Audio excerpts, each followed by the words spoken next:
2 gün əvvəl Abşeronda törədilən dəhşətli qətlin üstü ötən gün açıldı. Ceyranbatan qəsəbəsi sakini 11 yaşlı Pirmurad Pirmuradov yaxın qohumu tərəfindən oğurlanaraq qətlə yetirilib. Hadisə Ceyranbatan qəsəbəsi ərazisində baş verib. Fevralın 15-də səhər valideynləri Pirmuradı məktəbə yola salıb. Bundan bir neçə saat sonra ailə başçısı İlqar Pirmuradova gələn naməlum zəngi o əvvəl tanıdıqları tərəfindən bir zarafat kimi qəbul etsə də, bu an evindən də Pirmuradın məktəbdən qayıtmaması haqqında məlumatın verilməsi məsələni daha da ciddiləşdirib.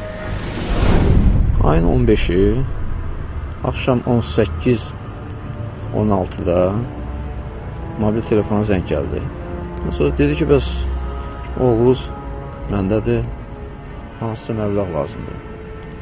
Bu ərəfədə mənə zəng gəldi evdən.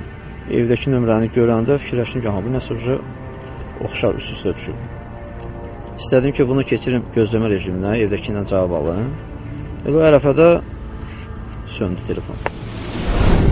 Bundan sonra İlqar Pirmuradov oğlunun oğurlanması və harada olması barədə daha dolğun məlumat ala bilmir. Bir qədər sonra baş verənlər haqda Abşeron polisi məlumatlandırdıqdan sonra əməliyyat qrupu hərəkətə keçir. Polisə əməliyyat məlumatı daxil olur ki, axtarılan məktəbli qəsəbə ərazisində dayanan taksilərdən biri ilə Bakı istiqamətinə aparılıb. Taksi sürücüsü polis tərəfindən tapılaraq dindirilir. Taksi sürücüsünün ifadəsinə görə tanımadığı şəxs Pirmurada qohumu kimi yaxınlaşaraq onu Bakıya gəzintiyə apardığını bildirir.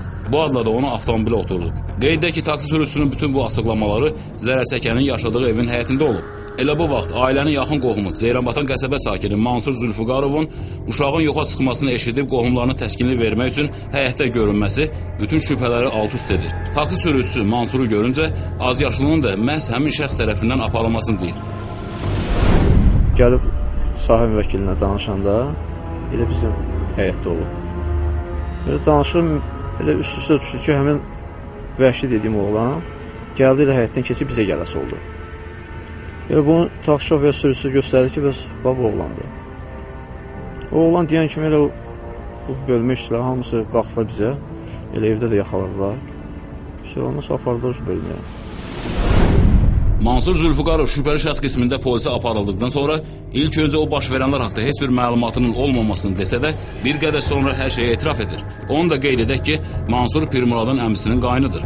Müəyyən edilib ki, Ceyranbatan qəsəbəsi sakini Mansur Zülfüqarov tamam məqsədi ilə qohumu Pirmurad Pirmuradovu məktəbə gedərkən səhər gəzməyə aparmaq adı ilə taksiyə mindirərək paytaxtın Xətai rayonu ərazisinə aparıb və həmin gün saat 18:16 dəqiqədə atası İlqar Pirmuradova zəng edərək oğlunun şəxsiyyəti üzərində zor göstərmə hədəsi ilə azad olunması müqabilində ondan 30.000 manat pul tələb edib.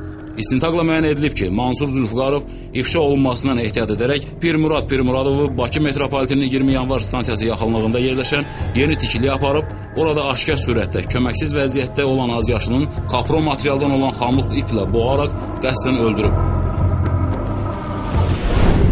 Pirmurad Muradovu amansızlıqla qətlə yetirdikdən sonra Mansur Zülfüqarov onun meydini torbaya qoyaraq Bakı-Sumqayıt yolunun 17-ci kilometrliyində Ceyranbatan qəsəbəsi ərazisində yerləşən bax bu gölməçəyə ataraq heç nə olmamış kimi hadisə yerini tərk edib.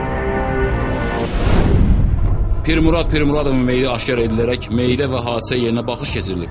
İş üzrə digər zəruri istintaq hərəkətləri aparılıb.